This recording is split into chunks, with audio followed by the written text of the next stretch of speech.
In the previous life, my sister locked me in the restroom to steal my chance to be adopted by Mr. and Mrs. Harry, the wealthiest family in the country. In this life, because she wanted to be with the gangster she liked, she voluntarily pushed me in front of the Harry couple, even said, "You should adopt my little sister. She's much more obedient and well-behaved than I am." When she knew I was adopted by the Harry family, my sister hid behind the door and burst into laughter. Mumbled, "Those cold-blooded, perverted rich people will torture her to death sooner or later." But she didn't know that I had reborn too. Later, my sister was adopted by a poor family. As she wished, she was with the gangster she liked. The two became childhood sweethearts, lived right next door. The only thing that didn't go her way was that I was not only not tortured to death by the Harry family, but I was also spoiled and showered with affection. In the previous life, I met my sister Phoebe again on the school rooftop. At that time, she was dressed head to toe in expensive designer clothes. I, on the other hand, wore a tattered old apron, stained with the smell of fish and blood, looking utterly miserable.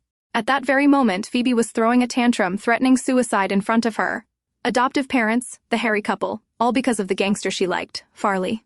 She screamed and cried, "Why did you call the police and arrest Farley? I told you, I slept with him willingly. He never drugged me.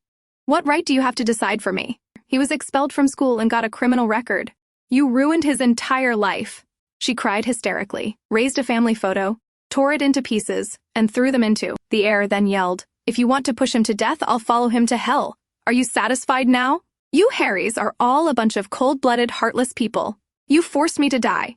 Phoebe's wealthy adoptive mother, Mrs. Rebecca, her face filled with worry, tightly held my hand, tears streaming down, begging, "Please, I beg you, talk to your sister. If anything happens to her, I can't live either. She is my only daughter." The police had already caught the gangster, and they had no other choice. Mr. Alvin Harry, the CEO of the Harry Corporation, worried that I wouldn't help, quickly interjected, "As long as you save my daughter, the Harry Corporation will cover your future tuition and living expenses, plus $1 million as a thank you bonus. You won't have to work part-time for school money anymore."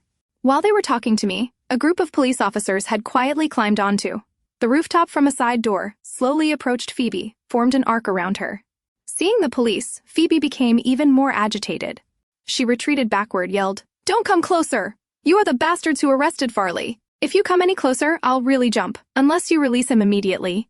The situation grew increasingly dangerous.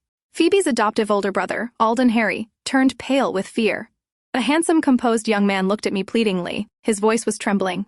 "Xavier, please, save your sister." I couldn't understand. Years ago, Phoebe had gone through so much trouble to lock me in the orphanage restroom to steal my chance to be adopted by the Harry family. Now that